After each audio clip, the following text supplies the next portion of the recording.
রাজনীতি, কূটনীতি এবং সমরনীতিতে নেপোলিয়ন বোনাপার্ট আমার আদর্শ। তো যার কারণে নেপোলিয়ন বোনাপার্টের একটা বিখ্যাত উক্তি দিয়ে আজকে শুরু করব আজকের আলোচনা। তো নেপোলিয়ন বোনাপার্ট কি বলছেন? উক্তিটা কি? উক্তিটা হইতেছে, never interrupt your enemy when he is making a mistake. বুঝছেন তো বিষয়টা? মানে আপনি যখন দেখবেন যে আপনার প্রতিপক্ষ ভুল করতেছে, তো আপনি তখন আর তারে কি করেন না, বাধা দিয়েন না, তারে ভুল করতে দেন। তো ওইটাই নেপোলিয়ন বোনাপার্টের বক্তব্য, ওইটাই আর কি, যে never interrupt your enemy when he is making mistake. কথাটা এই জন্য কইলাম যে রফিকুল আমিনের রাজনৈতিক দলের এই আত্মপ্রকাশ নিয়ে অনেকে দেখলাম মেলা চিন্তিত। জামাল উদ্দিন রায়পুর লক্ষ্মীপুর থেকে আমাদের সাথে যোগ দিয়েছেন, অত্যন্ত ডেডিকেটেড লিডার, খুব সিরিয়াসলি কাজ করছেন এই মুহূর্তে কোম্পানির পক্ষে। এনিওয়ে, যেটা কইতেছিলাম, তো কথাটা এই নেপোলিয়ন বোনাপার্টের এই উক্তিটা আজকে শুরুতেই আলোচনা করলাম এই জন্য যে অনেকেই দেখলাম এই যে রফিকুল আমিনের যে রাজনৈতিক দলের আত্মপ্রকাশ হইতেছে, এটা নিয়ে দেখলাম অনেকেই মেলা চিন্তিত। ভাই, এটা নিয়ে চিন্তিত হওয়ার কিছু নাই। কেন নাই? আসেন দেখি। শোনেন, আপনাদের গত লাইভে একটা মাতালের গল্প কইছিলাম না, মনে আছে? মাতালের গল্পটা মনে আছে? ওই যে ওই এক মাতালে ধরেন মদ খাইছে, মদ খায়া ধরেন রাস্তায় গর্তে পড়তেছে, ড্রেনে পড়তেছে, গাড়ির তলে পড়তেছে, হাত ভাঙতেছে, পা ভাঙতেছে, মাথা ফাটাইতেছে। তো এই মাতাল রেখি আর নতুন কইরা মারার দরকার আছে?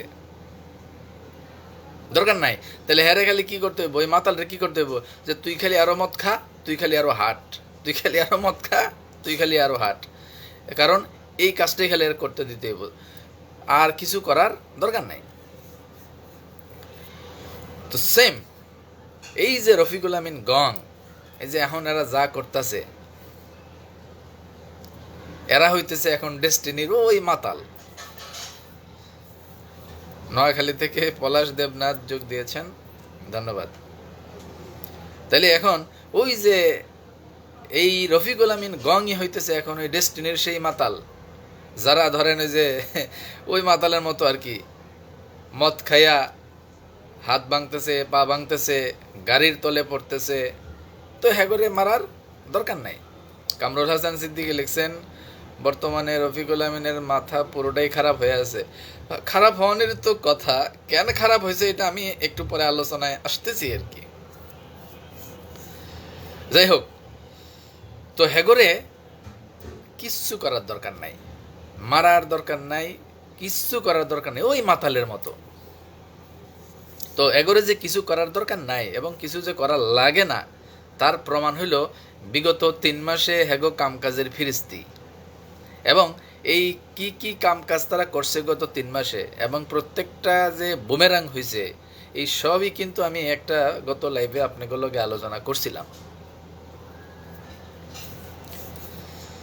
এই কারণে ওই পুনরালোচনায় আর গেলাম না, জাস্ট একটা ধারণা দেই। ওই যে ধরেন ওই পতিতা দিয়ে আলিজ দহল করব এটা কইছিল, তারপরে আলিজ দহল করব, তালা মারবো, মানে যা যা করছে গত 1 থেকে 3 মাসে, প্রত্যেকটা কাম যেরকম বুমেরাং হয়েছে, এই যে মাল্টিপারপাসের যে পকেট কমিটি করলো, ধরেন এটাও বুমেরাং হইব, আপনি কনফার্ম থাকেন। তারপরে এই যে রাজনৈতিক দল যে আবার করতে যাইতেছে, এইটাও ধরেন বুমেরাং হইব। মানে আমি এর লিগেই কইতেছি যে অ্যাকচুয়ালি এখন আমগো কিছুই করার দরকার নাই, নাকে খাঁটি সরিষার তেল লাগাইয়া ঘুম দেন, কোনো সমস্যা নাই। এই হলো প্রাথমিক আলোচনা আজকের। তো আসেন এবার আমরা একটু দেখি যে আসলে আমাদের কেন কোনো টেনশন নাই। মানে ওই যে যারা টেনশন করতেছেন, আসলে আপনাদের টেনশন করার দরকার নাই। কেন নাই? আসেন এটা আমরা একটু দেখি।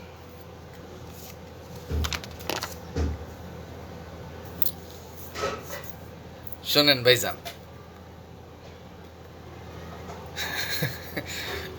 সৌদি আরব থেকে মুস্তফা ভাই লিখছেন, উনি রাজনীতি করুক, আমাদের আপত্তি নাই। হিরো আলম বাংলাদেশের রাজনীতি করছে, অন্যরা ওনার দালালেরা ডেস্টিনির চেয়ারম্যান বলে বেড়ায় কেন? সাবেক চেয়ারম্যান বলতে পারে না?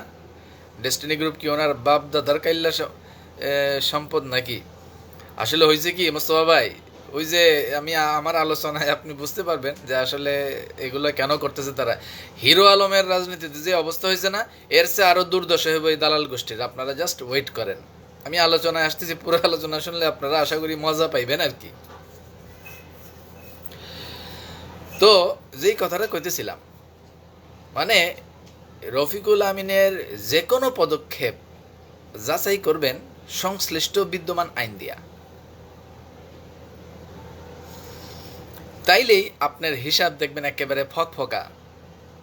একটা উদাহরণ দেই, যেমন যে সর্বশেষ ডিএমসিএসএল এর একটা নির্বাচনের যখন তামাশা চলতেছিল, তখন আমরা সমবায় আইন নিয়ে একটু আলোচনা করছিলাম না? এবং সমবায় আইনের সার্বিক বিষয়গুলো আলোচনা করার পরে আপনারা কিন্তু তখন বুঝতে পারছেন যে আসলে এই নির্বাচন বা সেই যা যা করতেছে এগুলো সবই হলো নিয়ম বহির্ভূত, আইন বহির্ভূত, এবং এই সকল কারণে এই যে কার্যক্রম মাল্টিপারপাসের, এটাও দেখবেন সাস্টেইনেবল হবে না, জাস্ট ম্যাটার অফ টাইম। তো সেই সময় যেহেতু আমরা সমবায় আইন কপসাইছিলাম, তো আজকে যেহেতু রাজনৈতিক দল এবং নির্বাচন কেন্দ্রিক আলোচনা, তাহলে আসেন আজকে আমরা একটু নির্বাচন কমিশন কেন্দ্রিক আইনটা একটু কপসাই।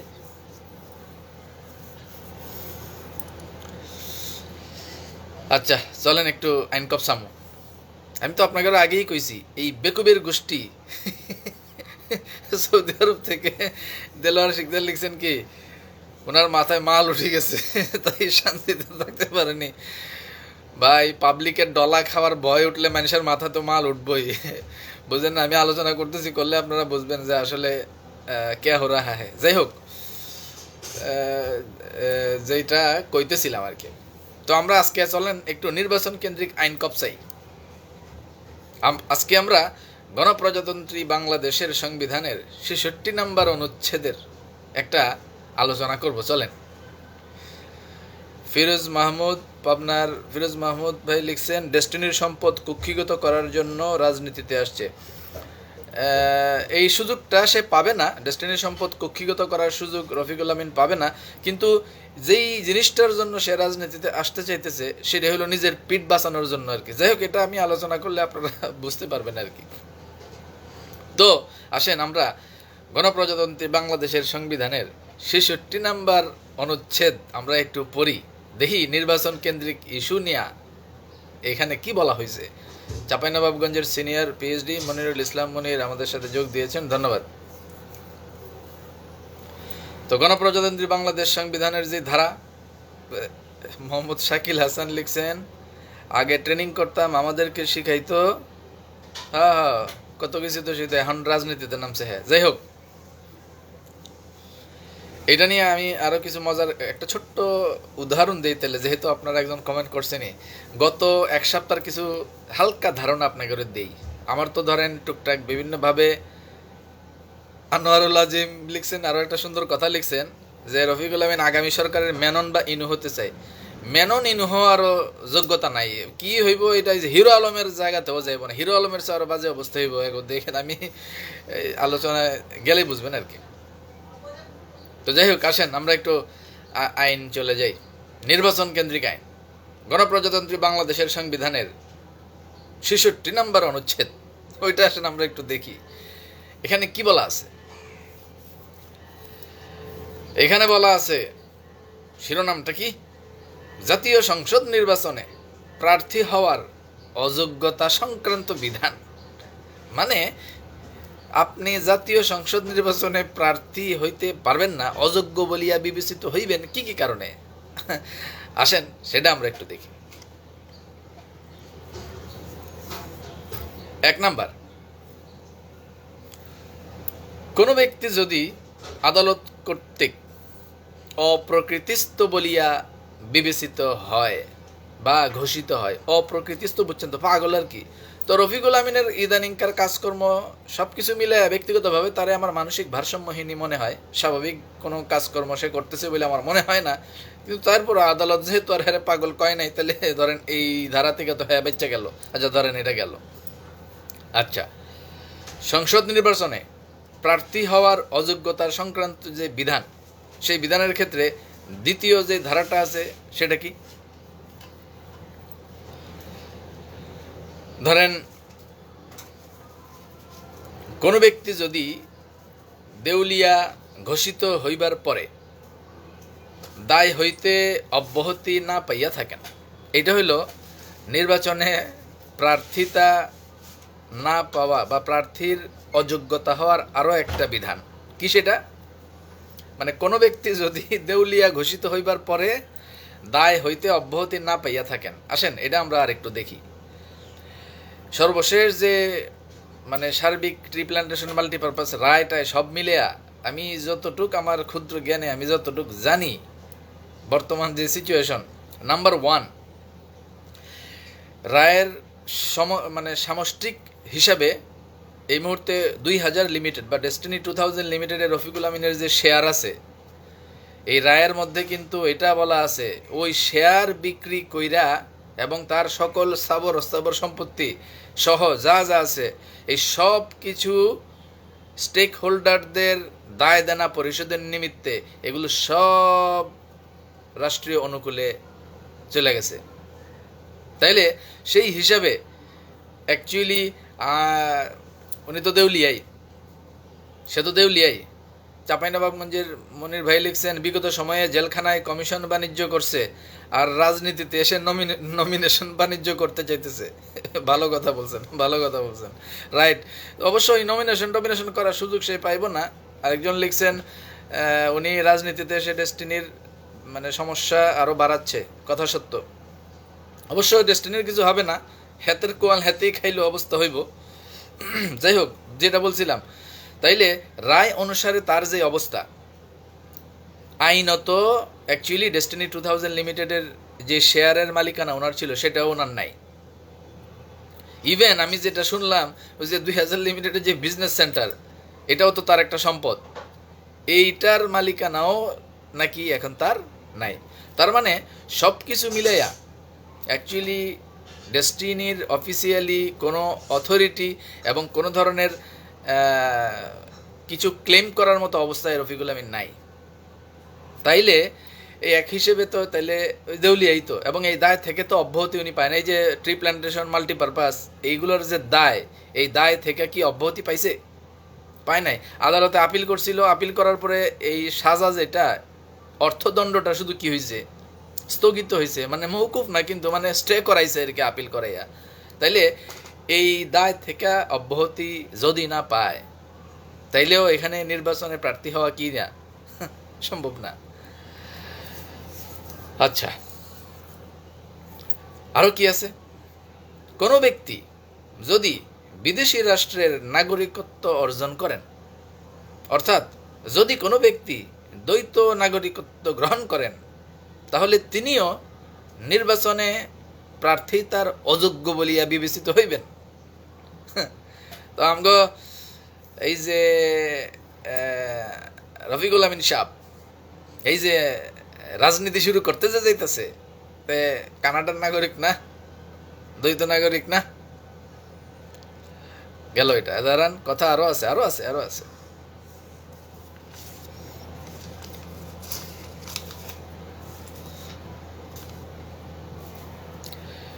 পরবর্তী পয়েন্ট, কোনো ব্যক্তি যদি নৈতিক স্খলনজনিত কারণে কোনো ফৌজদারি অপরাধে দোষী সাব্যস্ত হইয়া, সোহেল রানা ভাই লিখছেন রাজশাহী থেকে, কেমন আছেন? জি ভালো আছি আলহামদুলিল্লাহ। তো যাই যেটা কইতেছিলাম, কোনো ব্যক্তি যদি নৈতিক স্খলনজনিত কারণে কোনো ফৌজদারি অপরাধে দোষী সাব্যস্ত হইয়া ন্যূনতম 2 বছরের কারাদণ্ডে দণ্ডিত হন এবং তাহার মুক্তি লাভের পর 5 বৎসর কাল সময় অতিবাহিত না হইয়া থাকে, তাহা হইলে সংশ্লিষ্ট প্রার্থী জাতীয় সংসদ নির্বাচনে প্রার্থী হিসেবে অযোগ্য বলিয়া বিবেচিত হইবেন। তাইলে আপনি দেখেন তো, এই যে ফৌজদারি অপরাধে ন্যূনতম 2 বছরের কারাদণ্ডের কথা বলা হয়েছে, রফিকুল আমিন তো ফৌজদারি অপরাধে 12 বছরের সাজা খাটা আসামি।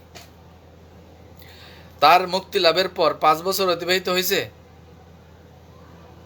তাইলে রফিকুল আমিনের মুক্তির পর 5 বছর অতিবাহিত না হওয়ার আগ পর্যন্ত সে তো নির্বাচনে প্রার্থিতা পাওয়ারই যোগ্য না, মানে অযোগ্য। তাইলে আপনি কোন নির্বাচনে প্রার্থিতা এর পক্ষে পাওয়া সম্ভব? সম্ভব না, সম্ভব না।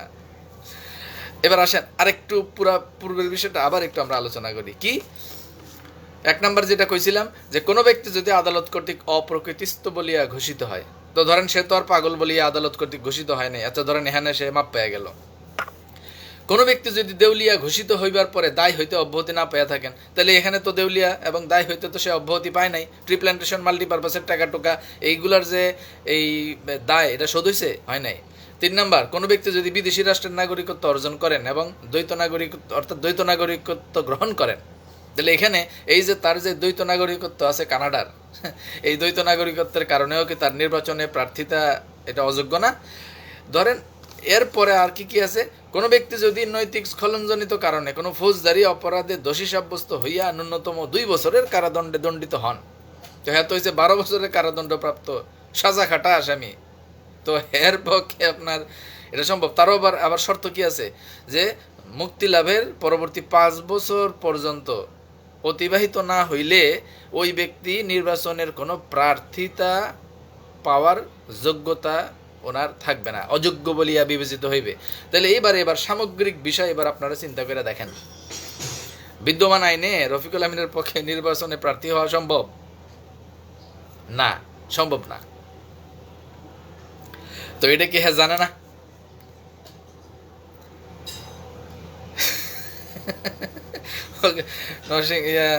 আমাদের ময়মনসিংহ থেকে কিরণ ভাই বলছেন, চলেন হালকা মুইতা রাজনীতি করা শুরু করি। মাফ করবেন, ভাষার মধ্যে না, ভাষার মধ্যে কি এই যে এই ধান্দাবাজি শুরু করছে, এখন পিঠ বাঁচানির লেগে এখন রাজনীতি শুরু করছে, আমার টাকা টোকা যাতে ফেরত দেওয়া না লাগে এগুলা শুরু করছে, তো এখন আবার ভাষা ভূষা কি আবার। একজন লিখছেন ইঞ্জিন সহিত তো লাইভে আহে না, সমস্যা নাই, হোক লাইভে হোক, সমস্যা নাই, আমরা তো অপেক্ষায় আছি, লাইভে হোক, সমস্যা নাই। আচ্ছা তাহলে দেখেন, এই যে এতক্ষণ যে আলোচনা করলাম, এই সার্বিক প্রেক্ষাপট মিলাইলে রফিকুল আমিনের পক্ষে নির্বাচনে প্রার্থিতা হওয়ার যে যোগ্যতা, সেই যোগ্যতা কিন্তু নাই, এবং নির্বাচনে প্রার্থিতা হওয়ার সবগুলো পয়েন্ট হিসাব করলেই কিন্তু সে অযোগ্য, এবং তার পক্ষে নির্বাচনে প্রার্থিতা করা সম্ভব না। তো এটা সে জানে না? জানে, সব জানে। তাহলে তারপরেও সে এসব করতেছে কেন? কারণ তার উদ্দেশ্য আসলে নির্বাচন করা না, তার উদ্দেশ্য হইল রাজনীতি করে না, তার উদ্দেশ্য হইল পিঠ বাঁচানো। তো এই যে এই আইনের এই সামগ্রিক বিষয়গুলো, এগুলা তো রফিকুল আমিন জানে, কিন্তু তার যে বেকুব অনুসারী আছে না, মরিদ, যে মুরগি, যেগুলারে মুরগি বানায়, মুরগি কিছু আছে না যেগুলা ঘুরে এখনো ঘুরতেছে, যেগুলা এইগুলো তো বেকুব, মূর্খ, এগুলো তো আর এইসব জানে না, যার কারণে ওই যে পীরে যেটাই কয় এই মরিদ এগুলাই লুঙ্গি খুলে নাচে। অ্যাকচুয়ালি এই যে নির্বাচন তামাশা, এই যে রাজনৈতিক দল গঠন, আমিও আর একটা জিনিস দেখলাম যে এরা এখন কি কইতেছে, দেশ গঠন করবে, দেশ গঠন। আরে বেটা, আরে ভাই, হেরা তো হুগামাইরেই কুল পায় না, দেশ গঠন করব কি? ওই যে কয়েকদিন আগে একটা অডিও শুনছেন না, দেখলাম, মানে ওই যে এই যা তা কইয়া রফিকুল আমিন গাইলেইতেছে, হুগামার মানে হুগামারবো, এই করবো সেই করবো কইতেছে, শুনেন নাই? তো এরা তো দেশ গঠন করব বলে, হুগামাইরা কুল পায় না, দেশ গঠন। আসল কথা হইলো কিন্তু দেশ গঠন না, আসল কথা হইলো নিজের পিঠ বাঁচন। মানে ওই যে বিনিয়োগকারী টাকা টোকার লেগা যদি ধরে, তো পিঠ বাঁচানোর উদ্দেশ্যটা কি? পিঠ বাঁচাইতে গেলে তো একটা ঢাল লাগবো, এই ঢালটা হইতেছে কি? এই যে রাজনীতি। মানে ধরেন এখন রাজনৈতিক দলটল কইরা এরপর ধরেন কেউ টাকা টুকা ফেরত চাইতে গিয়ে সমাবেশ করতে গেলে কইব যে আমার রাজনৈতিক প্রতিপক্ষ আমার রাজনৈতিক ইমেজ ক্ষুণ্ণ করার জন্য এদেরকে মাঠে নামাইছে। হের পলিসি বুঝছেন? তা আমরা তো ধরেন এই যে হের যে বেকুব, আমরা তো এইগুলোর মতো বেকুব না, আমরা তো এইগুলো তো বেকুব না। ও মাকসুদ ভাই বলছেন ভাই পোস্ট করলে চামচারা মামলার হুমকি দেয়। মামলা তো ওরা এখনো দেখে নাই। মামলা ওদের মানে এই মুরব্বীরা নিষেধ করছে, উল্টাপাল্টা কইতে লেগে আর কিছু কইলাম না। ওই ও মামলার ওরা দেখছেটা কি, ওগো আইতেছে দিন আইতেছে, যাই হোক দেখবেন। শহীদুল ইসলাম খোকন ভাই সুন্দরগঞ্জের গাইবান্ধা থেকে লিখছেন নির্বাচনে অংশগ্রহণের আচরণবিধি দিয়ে বাম্বু ফাটাই দেন। এটাই তো কইলাম যে আসলে নির্বাচনে অংশগ্রহণের জন্য যা যা দরকার এই আইন অনুযায়ী অ্যাকচুয়ালি সে নির্বাচনে প্রার্থিতা হওয়ারই যোগ্য। নির্বাচন তো পরের বিষয়, প্রার্থিতা হওয়ারই জন্য সে অযোগ্য। তাইলে ওই যে উদ্দেশ্য কি, নির্বাচন দেশ গঠন করব, এই করব সেই করব, সুস্থ ধারার রাজনীতি, হ্যান ফ্যান, এগুলো সব হইল বাকওয়াজ। মূল উদ্দেশ্য হইল এই রাজনৈতিক প্রপাগান্ডা এসব দিয়া ভুজুং বাজুং দিয়া তার যেই দালাল যেগুলার কাছ থেকে টাকা টোকা নিছে এগুলারে ঠান্ডা রাখা, আর বিনিয়োগকারীর চাপে টাকা টোকা ফেরতের যদি কোনো ঝামেলা হয় এগুলো থেকে পিঠ বাঁচানোর লেগা এই রাজনীতিটা হয়েছে হ্যার এখন হাতিয়ার ঢাল। বুঝছেন? এবার আসেন পরের আলোচনায় যাই। একটা ছোট্ট উদাহরণ দিই আপনাকে। এই যে হামিম গ্রুপের যে চেয়ারম্যান একে আজাদ, উনি গত নির্বাচন করছে না? তো এই একে আজাদের নির্বাচনের আগে কি এরকম হয়েছে যে নতুন রাজনৈতিক দল নিয়ে আসতেছেন একে আজাদ বা হামিম গ্রুপে হাইলাইট কইরা একে আজাদ কি রাজনীতিতে আসছে? আসে নাই। তার মানে একে আজাদ উনি রাজনীতিতে আসলেও হামিম গ্রুপকে পলিটিক্যাল ফরমেশনের বাইরে রাখছে। অথবা ধরেন সালমান এফ রহমান বেক্সিমকর, সালমান এফ রহমান যে রাজনীতি করছে, হ্যাঁ কি কখনো এরকম করছে যে রাজনীতি এবং রাজনৈতিকভাবে এখন এমপি হইলেন বেক্সিমকো গ্রুপের সালমান এফ রহমান, এসব কইছে কখনো? তার মানে সালমান এফ রহমানও তার ব্যবসায়িক কার্যক্রম যেটা সেটাকে আলাদা রাখছে। কিন্তু এই যে গত 1-2 দিন ধরে বিশেষ করে আমরা দেখতেছি এই যে সে এবং তার দালাল এবং তার চামচা দালালের বাচ্চাগুলা এগুলা প্রচারণা করতেছে যে নতুন রাজনৈতিক দল করতেছেন ডেস্টিনির রফিকুল আমিন। মানে দেখেন নাম ভাঙিতেছে কি এর, ডেস্টিনির। হ্যাঁ তো এখন ডেস্টিনির কিছুই না, তার শেয়ার বাজেয়াপ্ত। ডেস্টিনি 2000 লিমিটেড তার যে শেয়ার, শুধু এই ডেস্টিনির না, মানে বাংলাদেশের যত মূলধনী ফার্ম আছে যেখানে তার যত শেয়ার থাকুক না কেন এগুলো সব কিন্তু কি বাজেয়াপ্ত কইরা স্টেক হোল্ডারদের টাকা ফেরতের জন্য এটা বাজেয়াপ্ত করা হয়েছে। তো এরকম হিসাবে সে তো এখন ডেস্টিনির অ্যাকচুয়ালি অফিসিয়ালি কোনো দায়িত্বে নাই, কিন্তু দেখেন ব্যবহার করতেছে ডেস্টিনি। হ্যাঁ কি ডেস্টিনির নতুন রাজনৈতিক দল করতেছে। তাহলে মূল উদ্দেশ্যটা বুঝতে পারছেন? তার মূল উদ্দেশ্যটা হলো রাজনীতি করা না, তো মূল উদ্দেশ্যটা হলো এই ডেস্টিনির এই সাইনবোর্ডটাকে ব্যবহার কইরা একটা হাইপ তৈরি করা এবং তার যে বেকুব দালাল যেগুলোর কাছে টাকা টুকা নিছে এগুলারে ম্যানেজ করে ঠান্ডা করে রাখা, আর বিনিয়োগকারীরা টাকার লেগা প্রেশার দিতে গেলে যদি ঝামেলা হয় তাহলে ওটার লেগা পিঠ বাঁচানো হিসেবে এই রাজনীতিটারে ঢাল হিসেবে ব্যবহার করা। That's it. তো আসেন যে আলোচনায় ছিলাম এবার ওই আলোচনায় যাই। আপনারা একটা জিনিস খেয়াল করে দেখেন, এই যে গত 3 মাসের কার্যক্রমের এই মুহূর্তে আইসা রফিকুল আমিনের আলাপ আলোচনায় টাকা টোকা ফেরতের কোনো আলাপ আছে? আর এখন টাকা ফেরতের কোনো আলাপ কিন্তু নাই, সব কিন্তু শেষ।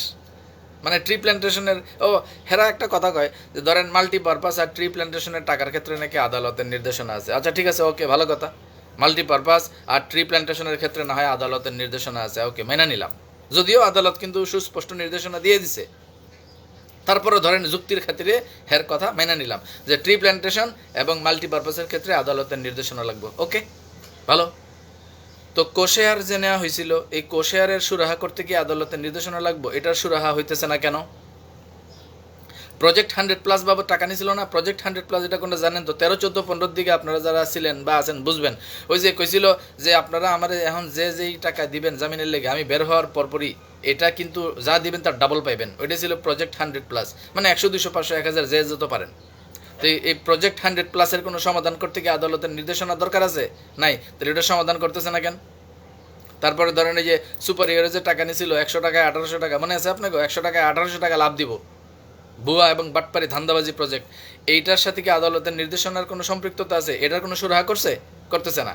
তারপরে ধরেন ওই যে ডোরা আরডিসি বাবদ যে ওই যে ডিটুকে অ্যাসোসিয়েটস বক্কর চক্কর করে যে টাকা নিয়েছিল, আমার কাছে এরকম একদম লিস্টেড মানে বেশ কিছু ডাটা আছে যে যারা আরডিসিতে ধরেন কেউ 50,000 দিছিল, প্রোডাক্ট পায় নাই, কেউ 1 লাখ দিছিল, ওই যে ওই ডিটুকে অ্যাসোসিয়েটসের কথা কইতেছি, তাও কেউ 2 লাখ দিছিল, প্রায় প্রোডাক্ট পাইছে ধরেন 1 লাখ, আরও 1 লাখ বাকি আছে। তাহলে এগুলোর সুরাহা করতে গিয়ে আদালতের নির্দেশনা দরকার আছে?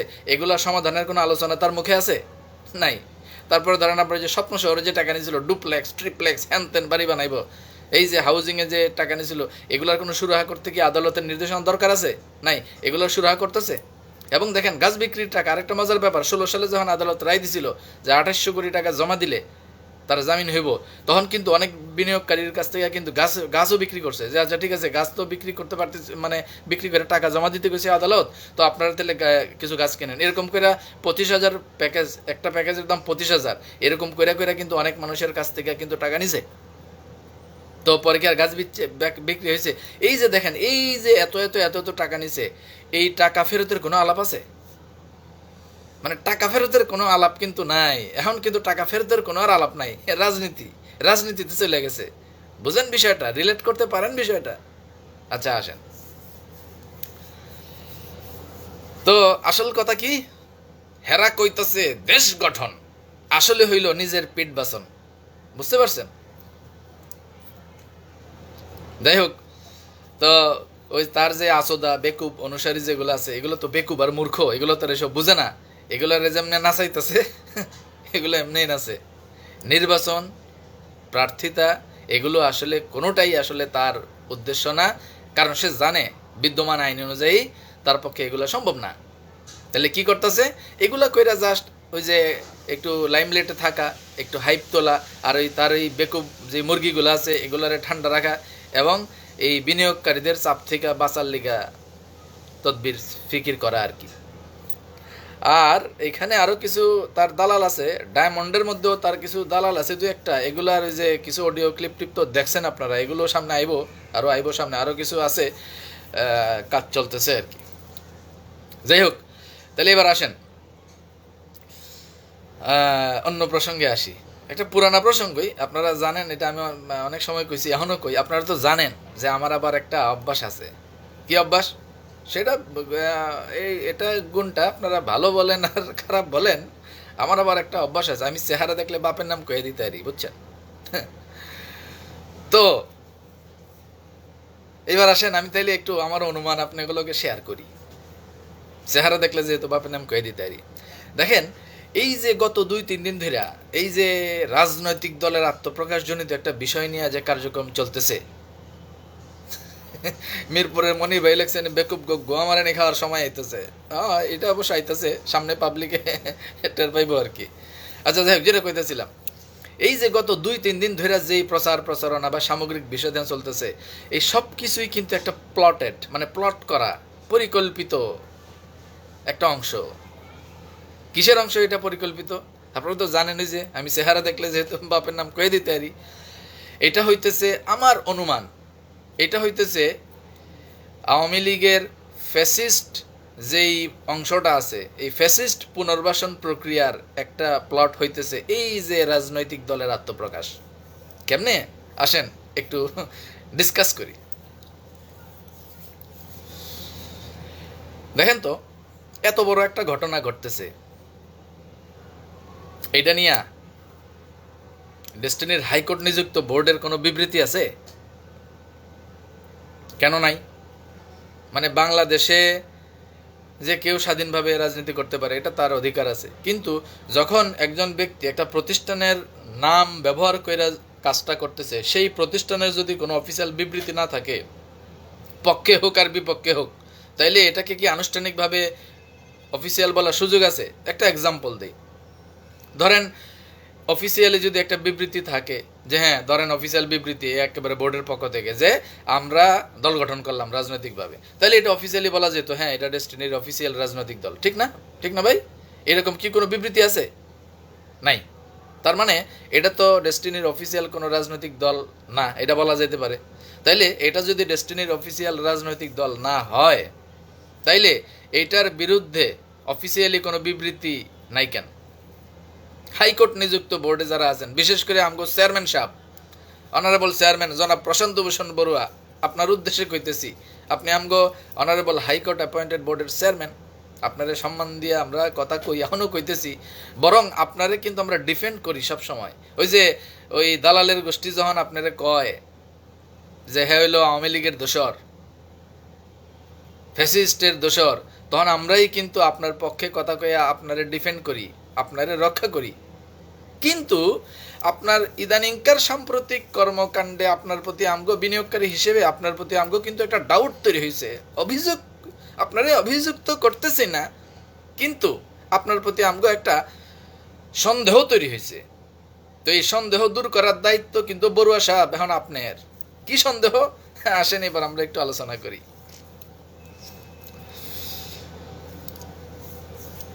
আপনার বোর্ডের যে আরো একজন আছেন জনাব ইকবাল জামান, উনি যে গণফোরামে আছে জানেন তো?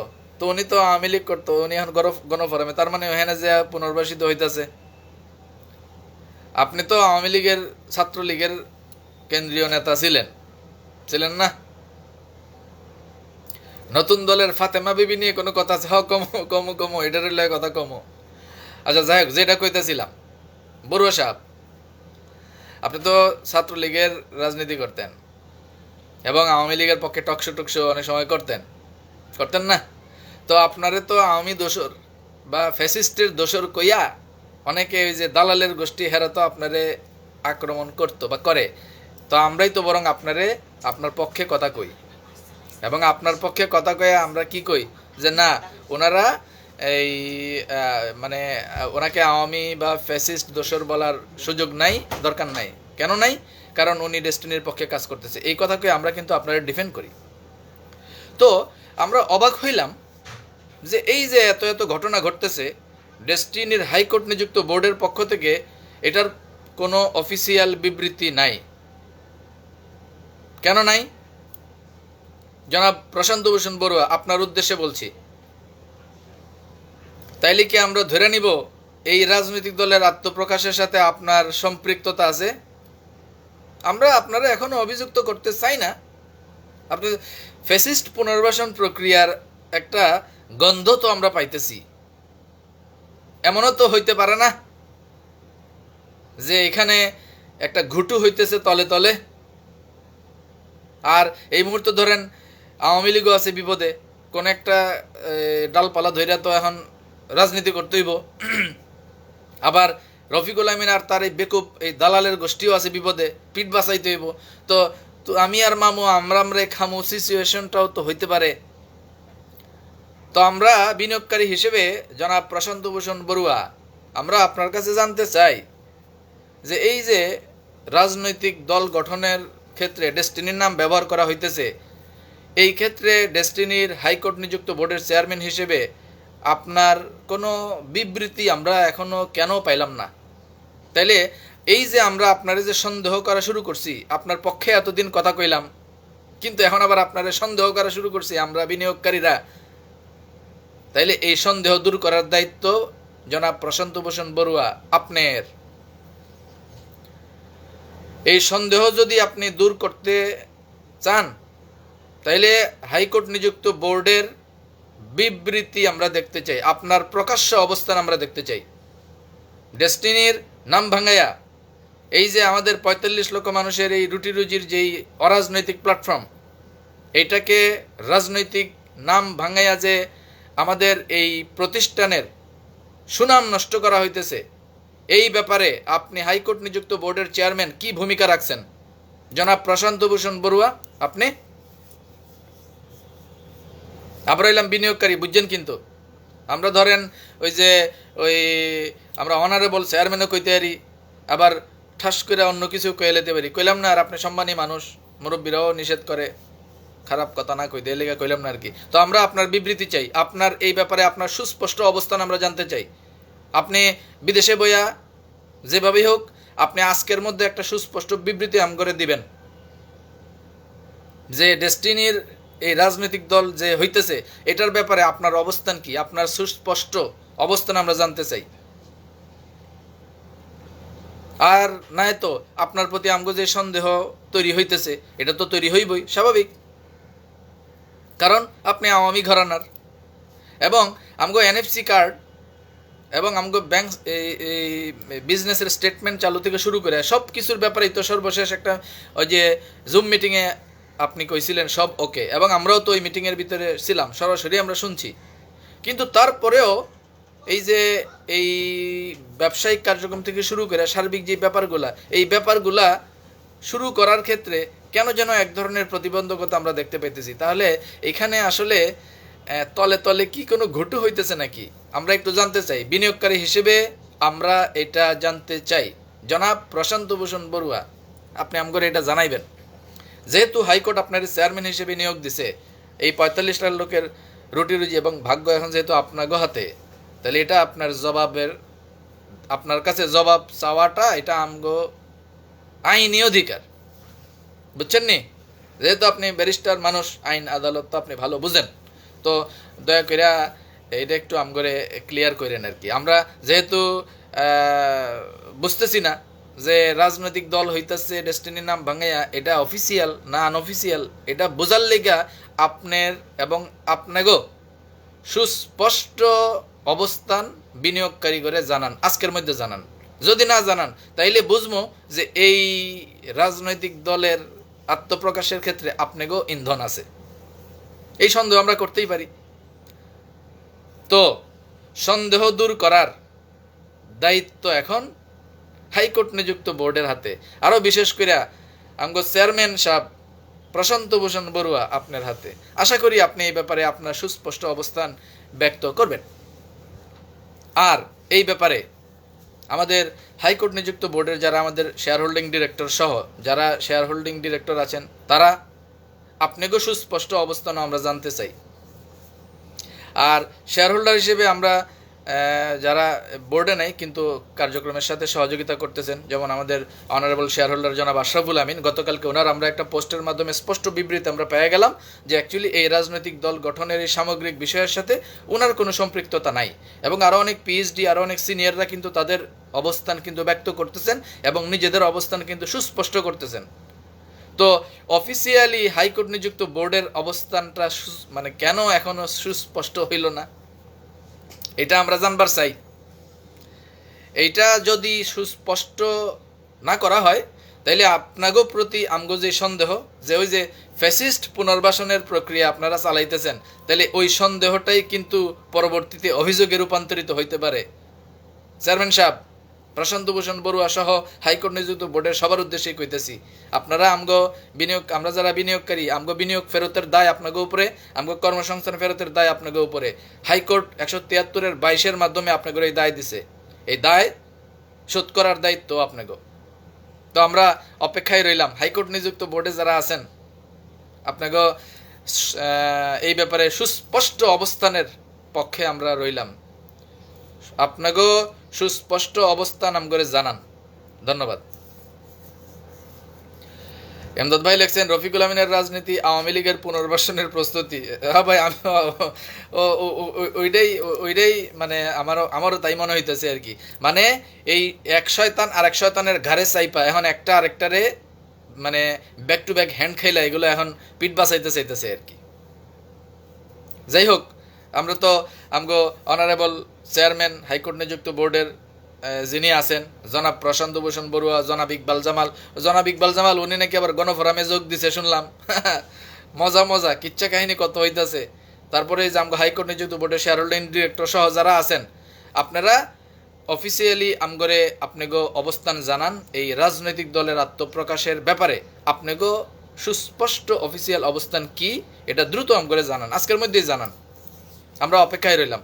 নাই তো আমগো যে সন্দেহ আছে এই সন্দেহ বাড়তে থাকবো, এবং বিনিয়োগকারী হিসেবে আমগো এই সন্দেহ একসময় যদি অভিযোগে রূপান্তরিত হয় তাইলে তো আমগো যা করার আমরা করুম।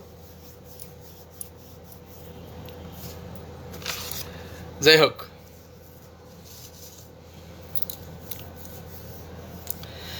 আমরা আবারও কইতেছি, আমরা আপনি করে করতেছি না, আমরা আপনি করে সন্দেহ করতেছি না আর কি, মানে অভিযুক্ত করতেছি না, একটু একটু সন্দেহ করতেছি আর কি। তো এই সন্দেহটা দূর করার দায় যেহেতু আপনি গো, দয়া করে এই দায়টা দূর করেন, আমাকে ওই সন্দেহটা দূর করেন, এটা এই দায় আপনি গো, ঠিক আছে?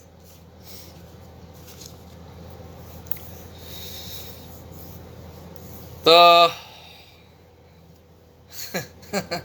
এবার আসি এই রাজনৈতিক দল গঠনের ব্যাপার নিয়ে অনেকেই জিজ্ঞাসা করতেছেন, ভাই এখন কি হইব, বাল হইব বাল, কি হইব?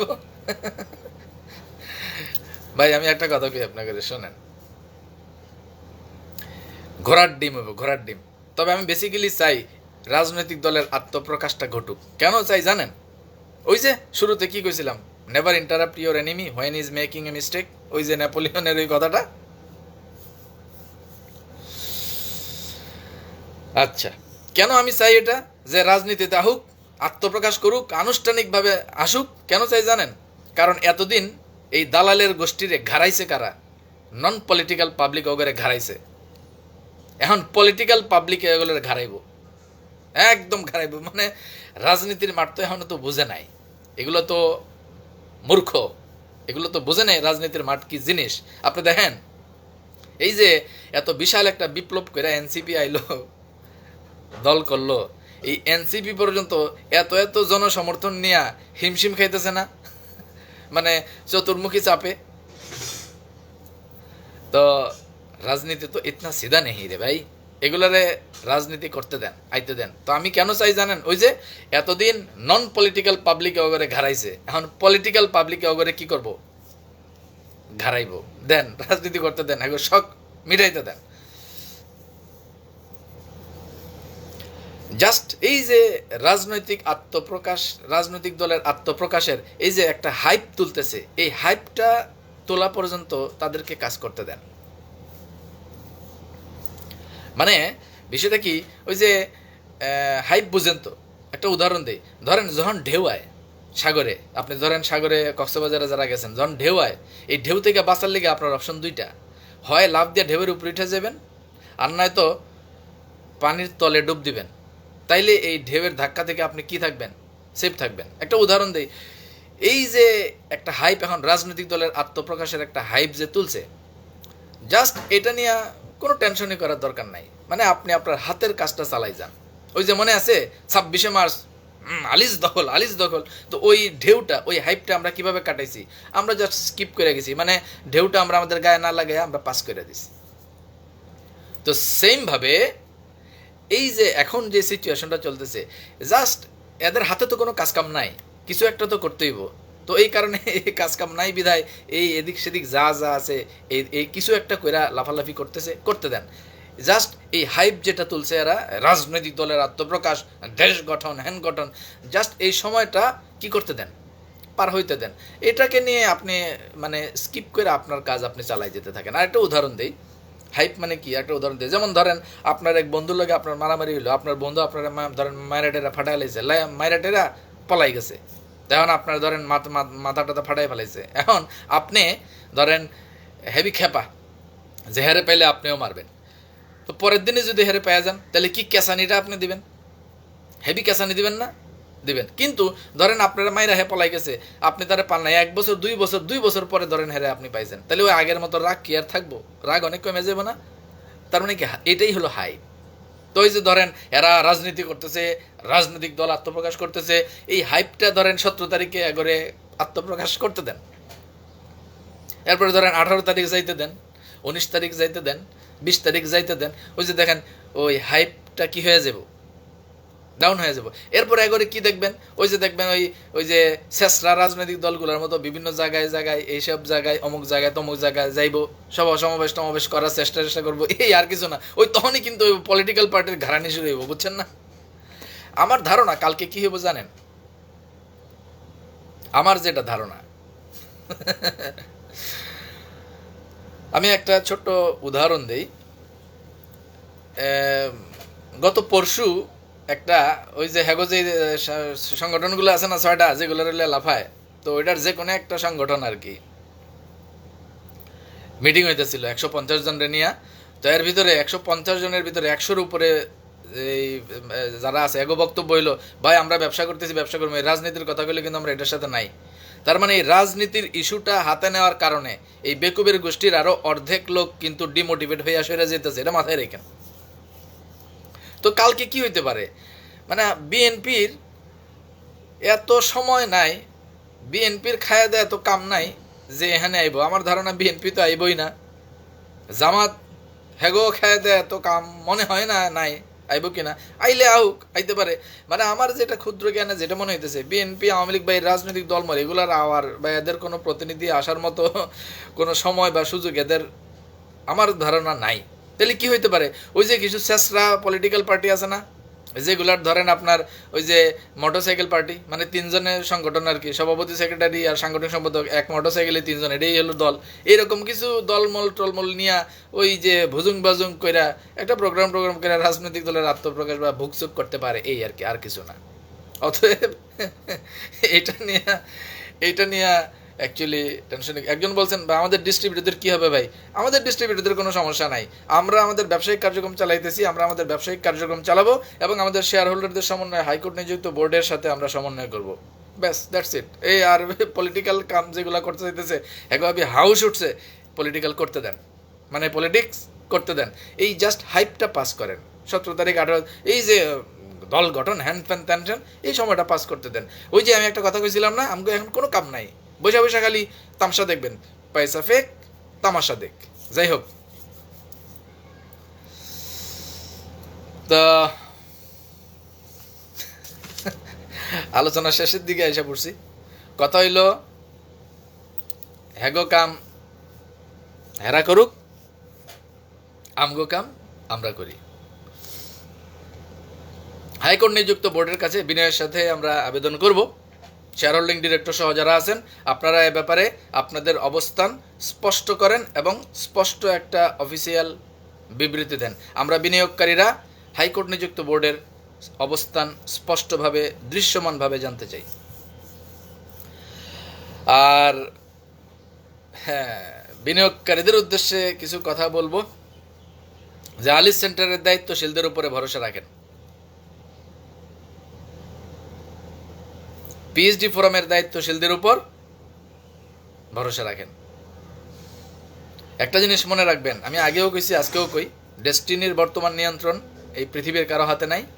ডেস্টিনির বর্তমান নিয়ন্ত্রণ সেই মহান রাব্বুল আলামিনের কাছে। সেই মাওলায়ে কারিম ডেস্টিনিকে এখন নিয়ন্ত্রণ করতেছেন। অতএব এইখানে হক প্রতিষ্ঠা হবে, এইখানে ইনসাফ প্রতিষ্ঠা হবে, এখানে মাজলুমের বিজয় হবে এবং জালিমের চূড়ান্ত পতন হবে। আমরা এই বিশ্বাসটুকু রাখি এবং আমাদের অ্যাক্টিভিজম আমরা যেটা চালাইতেছি, আমরা আমাদের সেই অ্যাক্টিভিজম চালায় যেতেছি এবং আমাদের সেই অ্যাক্টিভিজম চালায়ে যাব। ন্যায় এবং হকের পথে আমরা কথা বলেই যাব, কারণ ডেস্টিনি কারো বাপের না।